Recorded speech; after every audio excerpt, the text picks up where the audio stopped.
opportunity to put some of these influential people, these persistent and passionate voices around mental health in Ireland on stage, in the same room, in front of an audience.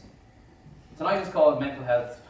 Generally when people, or sports people are asked, they say school, I started at primary school and that's how it all kicked off. But I actually started kicking the ball off the flats. I lived in the flats, the 4-storey flats in Slough, and I used to kick the ball off the blocks to get closer down to my brother, who was with all his mates, and basically all I wanted to do was to see what he was doing. Was he getting up to mischief? And then I used to run up to my mum and say, John's down there drinking, give me money for sweets. I was a little squealer, I was a little rat. That's how I picked up football, that's how I started off. And I always refer back to Ballymun, I always refer back to where I came from because it shaped who I am, okay? This picture here, and the story behind this picture, we won the All-Ireland last year, and after it, the Irish Times wanted to do an interview with me, and I said, well, wouldn't it be great if we could get a few pictures of the last time the Tower in Ballymun? And he said, great, we'll go down. But he got there a couple of minutes before me, and he said, Philly, we're not going to be able to get in and take pictures in the area that we want because, as you can see, the tower was getting knocked down. So I said, look, we'll go down, and he said, look, we can't really take pictures outside. The article was on helping youths in the area improve their self-esteem. It was about helping people understand drug addicts, and basically we couldn't take pictures of standing at railings, okay? I just didn't put a good image on Ballymun. So I went down anyway, and I actually noticed the security guard knew him. So I went over to him and I said, is there any chance that we could step inside there, just a couple of yards in, and take a few pictures? We're doing an article to help youths in the area build up their self-esteem, and we're also then, trying to create an awareness for about drug addicts. And funny enough, he knew me, and he said, yeah, go ahead, go in. But long story short, that guy, that security guard, I lived 2 blocks down from him, and his son, 4 months prior to this, passed away from an OD. So that was the connection we had. So that was the big thing for me in terms of this picture that I wanted to show you tonight. And that was the guy that actually, his son got me to play sport, actually playing a team sport and playing soccer first. He was the one that did it for me. So I wanted to share that story with you. Define Ireland as a society and as people. This is what it is. How collective can we stay here? Yes, we'll fight. Yes, some people want certain things, and some people don't believe that really matters. But that's okay as well.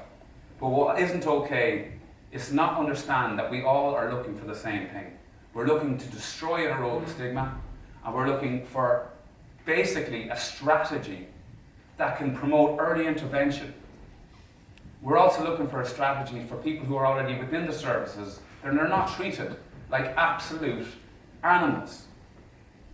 And I'll give you, I just don't want to stand here and give you the stories. Some stories some of you may be aware of. Some stories some of you may have personally experienced. But we need to get real. We can look at the early intervention thing, that's going to happen. But we have to admit our services, and I'm not talking about the people within our services because they're brilliant. And that's what spin will happen. That's how media works. When I say our mental health services are not fit for purpose, I get told, oh, they're attacking the people that work in them. I do nothing but promote. I'm trying to help those people that are resourced adequately. I'll give you a prime example. I have a friend, a very close friend, who's a clinical psychologist and incredibly gifted at what she does. And she's left Ireland, and she's left to work for less money somewhere else. And I went, so it's obviously not about the money. I said, why did you leave? She goes, I did not train for 8 years to tell a 14-year-old teenage girl who's either suicidal or in the depths of distress that I can't see her for 12 months. And if I can't see her in 12 months, she has to drive 100 miles to see me. I'm not willing to do that. It's not humane. It defies our human rights at the most basic level. So this is what's happening. When I talk about that collectiveness and cohesiveness, we also have to look at it this way, and this mightn't go down well. We can't lock horns with our government on this. We can't. It's not the way forward. It doesn't work. Hostility, even though up to this point they've been draconian, with their measures when it comes to mental health. We all know that. But right now, our options are we continue on that path of hostility, or we say to them, this is fucked, guys. If you can admit that, we can move forward. And not just do that. The government and our politicians have to park their egos and understand that they don't understand this like other people, like Pieta House, like the Consoles, like the Aware. These are people who truly understand, because they've been on the ground long before people like me or other people were speaking about this, long before that. Before the stigma, where it was so granite-like, these awareness groups and charity groups were holding up society. But the fact is, our government need to use them now. Not just fund them, but use them, and use their knowledge, their research, their understanding. And if they can do that, we have a new health minister in Simon Harris. We don't know what he's up to. We don't know, nobody knows. I don't know what he's up to. He could end up being the best health minister we ever had. We don't know. And I believe in relationship building. I don't believe fist fighting in the first week of office is a great call. I like to assume that this guy wants to try and do something. I'd also like to assume that this guy hopefully has the power and it isn't being defined by civil servants and other people. This has to be the core priority of what is happening. Our mental health in this country is on the ground. We're struggling. We really, really are. And people, a man said to me a couple of days ago, he went, and he didn't mean it in an ignorant way, to be fair to him, but he said, Jesus, everyone's depressed now, everyone's anxious, everyone has a problem. And I went, no, everyone's just talking about it now. That's the difference. And we don't need horse shit like that. We've lived in that decade and those generations for too long. So what I'm trying to say, and the message, and the core message of what I'm trying to say is, how do we, and I'm not saying I know how to, I'm asking ye, I'm asking people who might be listening to this, how do we keep as collective and cohesive and strong as we can? How do we keep that collective? Because it's working. We saw the reaction to a picture posted in the Dáil from the mental health statements a couple of weeks ago, where there was 4 or 5 people. Yes, and I understand, to be fair, the Dáil works, it's a little bit more complex than we all understand. There was more than 4, there was actually 40, which is still terrible. But that was the picture, and I got essentially a few people then went, listen, that's fair and a misrepresentation, that's not how the Dáil works. Well, number one, the Dáil doesn't work very well. You've got to reform that shit fast.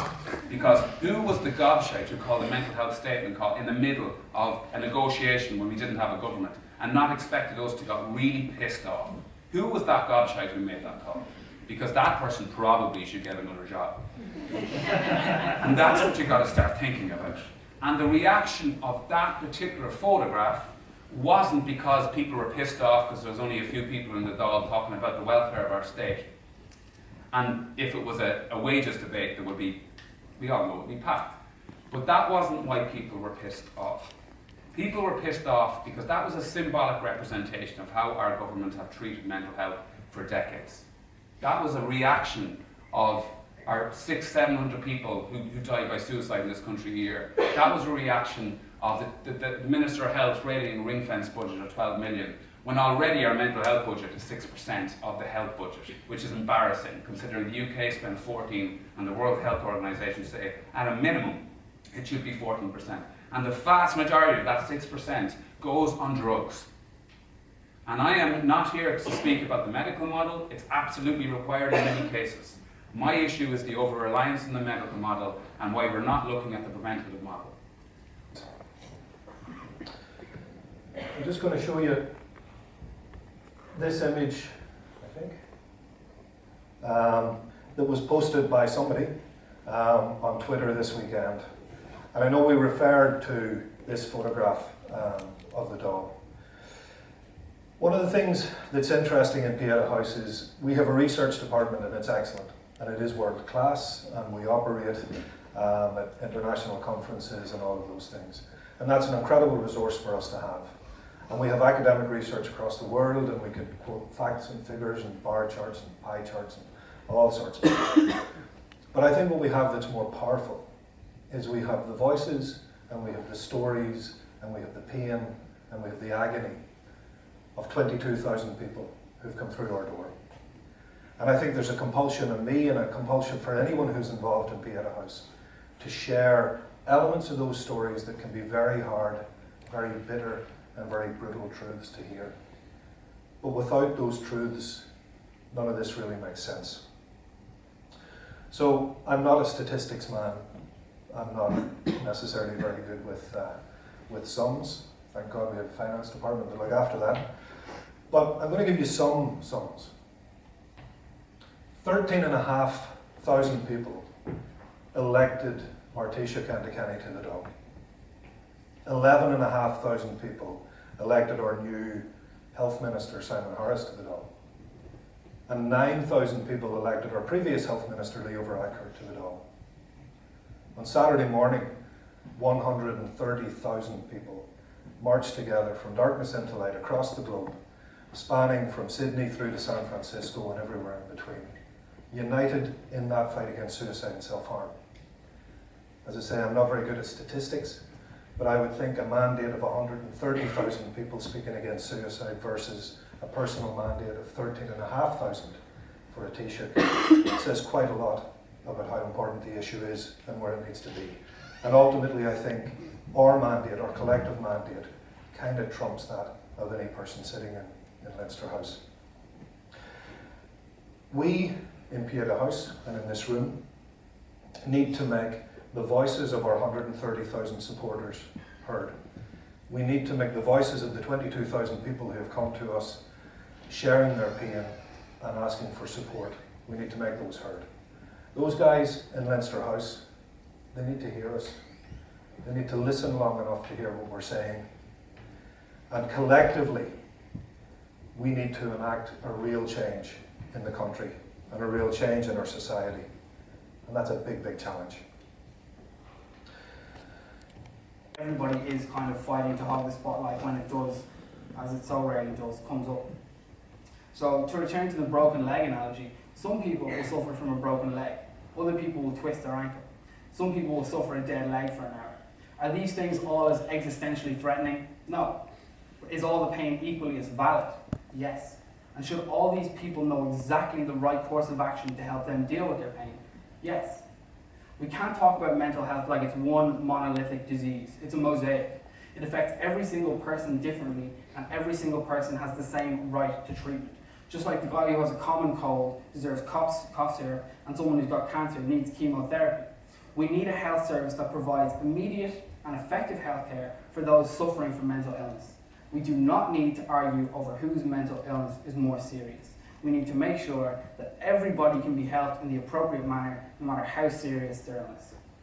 So I noticed this strange parallel in the media recently between this totally separate situation and mental illness in Ireland and how it's treated by the government.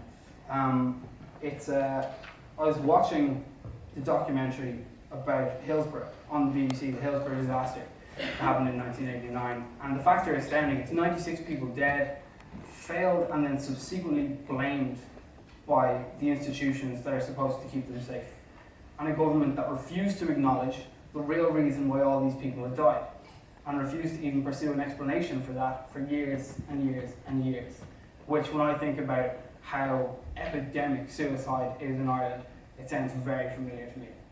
A turning point in the Hillsborough family search for justice came about 5 years ago when an MP from Liverpool named Andy Burnham went to speak at a Hillsborough memorial service in Anfield. And he was there to pass on the condolences of Parliament and to tell the families present that their dead won't be forgotten. He was there on behalf of his government to try and talk his way out of that issue. And just think how much easier his life would have been and his job would have been if the families who had lost mothers and sisters, and husbands and brothers and fathers and children were happy just with condolences. No solutions, no answers, just condolences. But while Andy Burnham was trying to give his condolences, the crowd, the entire capacity of Anfield Stadium, interrupted him and started to chant justice for the 96, for those 96 people who had died. And they wouldn't stop. And he knew they wouldn't stop. And he was faced with the sorrow and the rage of 40,000 people all campaigning for justice for these people who had died with no explanation, no accountability, no recourse for justice at all.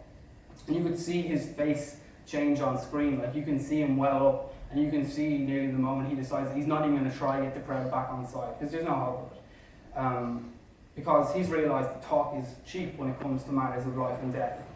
and he's staring down that barrel, and I think that's the barrel we need to aim at our government ministers now. So Andy Brennan went back to Parliament, and I don't know what he told them, but 2 years after that, a proper inquest into Hillsborough was set up, and 2 years on from that, the families of those 96 people now have as much justice as they could possibly have 27 years after the fact. So Simon Harris and Enda Kenny and Leo Varadkar, Ireland needs you to have that moment now. Ireland cannot wait another day. Thanks for listening. And deliver that. I'm told on a Monday on public telly to have a comedy sketch done by Sunday morning. I will go the entire week doing absolutely fucking nothing, and then on Saturday night I will start doing this comedy sketch, right? Now, this is my dream job. I love making comedy sketches. I'm getting paid for it. It's what I'm really good at. And yet, for some reason, I will put it off the entire week until Saturday night and put myself into an awful situation. Here is why. Because a part of my identity and my self-esteem is dependent upon being good at comedy. So my self-worth, I'm valuing my self-worth in how good I am at something outside of myself. So that means that if I fail at that thing, it's not just simply failing at one task, it's failing as a human being. You understand?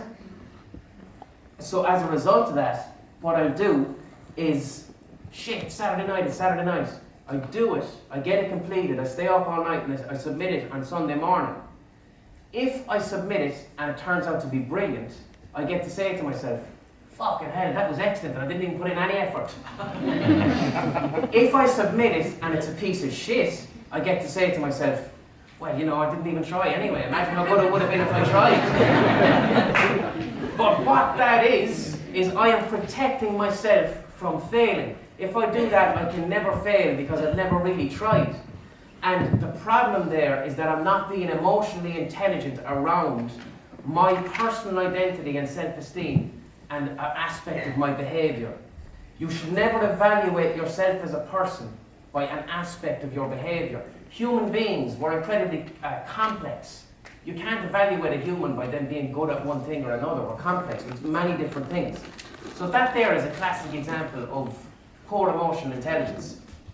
Now, however, if your identity and self-esteem is reliant upon everybody you know liking you, that's when that poor emotional intelligence can leap into actual mental health issues. Because then you start living your life wanting to please everybody around you. And sure, that's never going to work, because you can't please everyone. So when you start to peel away the layers of something as small as procrastination, you can see how your attitude towards some aspect of yourself can actually turn into serious mental health issues down the line. So that's why it's important to start with something small like procrastination and take a look at yourself and go, what parts of me, your ideal self, how would I like others to see me? Chances are, the bit of yourself how you want others to see you is probably not very realistic with who you actually are. And when those two things are very far apart, mental health issues they come into the middle. Now, the other thing as well is that I don't want to be flippant and facetious. Red shorts. Don't bother doing that. That actually lowers your self-esteem. You know, and if you go, oh man, look at his red shorts, I wish I could wear those. That also lowers your self-esteem. Just worry about your own shorts, do you know what I mean? That's how it fucking starts.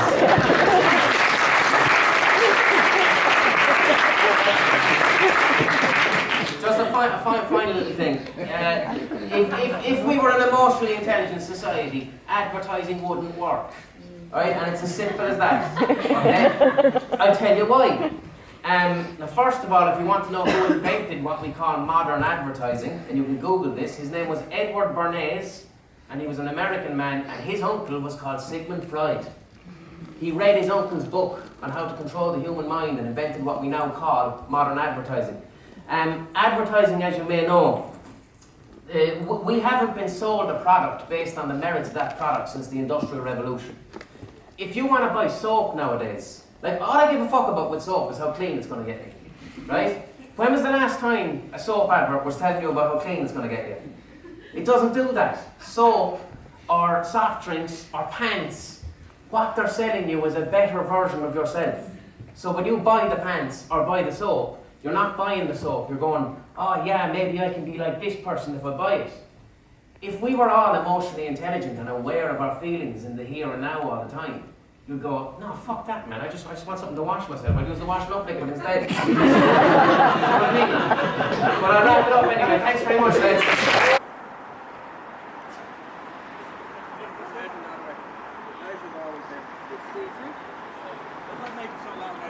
Best of luck.